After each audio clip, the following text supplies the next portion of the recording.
자, 안녕하세요. 오늘 동영상을 찍을 그 강의 내용은 회계사무소에서 하는 업무가 어떤 것들이 있는가 하는 그런 부분에 대한 궁금증들을 여러분들이 아주 많이 가지고 계세요. 그래서 이걸 어떻게 총괄적으로 설명해 볼까 고민하던 차에 한번 이런 도표를 한번 만들어 봤습니다.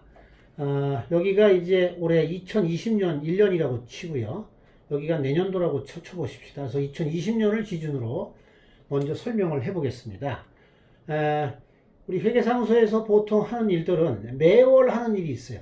1년 12달 매월 하는 일이 있는데 그 일 중에 하나가 종업원 근로소득, 일용직을 포함해서 종업원 근로소득 1월달치를 만약에 지급했다 그러면 그 다음 달 10일까지 모든 종업원들의 근로소득을 매월 이렇게 신고를 해주는 그 업무를 하고 있습니다. 그러면 종업원 근로소득을 세무서에 신고하는 업무만 하느냐? 또 더 부과되는 업무가 있죠. 4대 보험, 즉 건강보험, 산재보험, 고용보험, 국민연금 이러한 4대 보험이 바로 그 근로소득에 또 같이 연결해서 나오는 것이기 때문에 그 업무도 같이 하고 있습니다. 보통 이 4대 보험이 복잡한 경우에는 공인노무사한테 맡기는 경우도 있는데 뭐 간단한 경우는 세무사무소에서 회계사무소에서 이렇게 해주기도 합니다. 그 다음에 우리가 기업체에서 돈을 지급할 때 사업소득이나 기타소득, 또 이자소득, 배당소득을 지급할 때가 있어요. 그러면 그 지급하는 다음 달 10일까지 원천징수를 해서 신고하는 업무도 하고 있고요. 근무하던 종업원이 연중에 퇴직한다 그러면 그 퇴직소득을 지급하고 나서 또 신고 업무도 우리가 또 해줘야 됩니다. 그 다음에 여기 있는 종업원 근로소득에 대해서 매월 이렇게 계산한 것은 들쭉날쭉하기 때문에 매월 계산한 것은 원천징수를 하는 절차를 거쳐서 하게 되고요. 1년치를 텅 틀어가지고 무슨 뭐 배우자 공제, 가족 공제 이런 것들을 다 또 해야 되거든요. 그래서 그 근로소득 연말정산이라는 거를 3월 10일 날 1년치를 다 종업원들 불러 모아가지고 3월 10일 날 근로소득 연말정산을 실시해야 되고 그 다음에 중간에 지급한 이런 사업소득 등의 이런 소득들을 지급조서를 또 제출을 하게 되어 있습니다. 이런 업무들이 상시 이루어지는 업무예요. 그리고 분기별로 이루어지는 일이 있습니다. 뭐 법인이건 개인이건 이제 부가가치세라는 세금을 내게 되는데 부가가치세는 분기별로 내는 게 원칙입니다. 그래서 1, 2, 3월달 부가세는 4월 25일 날 신고 납부하고 4월 1일부터 6월 30일까지 4, 5, 6은 7월 25일 그 다음에 7, 8, 9는 10월 25일 90, 11은 다음 연도 1월 25일에 부가세를 신고 납부를 해야 되기 때문에 그 전에 시점을 알아가지고 부가세 신고 서류하고 그 다음에 세금도 같이 납부를 해야 되는 것입니다. 그리고 우리가 일반 사업자가 아니고 면세 사업자가 있는데 좀 특이해가지고요. 1년치 일을 갖다가 여기 있는 그러니까 사업장 현황 신고라 그래서 2월 10일까지 해주게 되는데 1년치를 여기서 한꺼번에 몰아서 하게 되죠.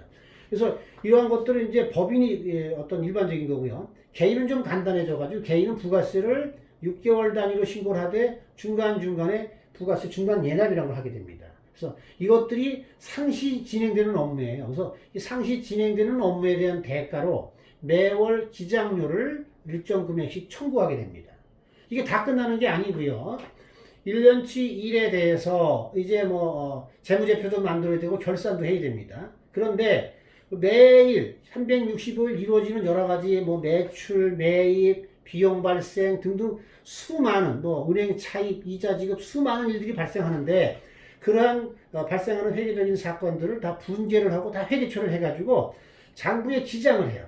장부에 기장을 해서 모아가지고 손익계산서나 대차대조표와 같은 재무제표를 작성을 해야 되는데 그 작성하려면 고려할 요소가 한두 가지가 아닙니다. 그래서 결산이라는 절차, 미지급비용, 미수수익, 선급비용, 선수수익, 감가상각 등의 결산 절차를 복잡한 절차를 거쳐서 기업회계 기준에 맞게 재무제표를 작성하는 그것들이 결산 과정인데 그 결산 과정을 12월 30일까지 서류를 마감하고 이제 이 2021년 초에 걸쳐서 이루어지는 업무가 되겠습니다.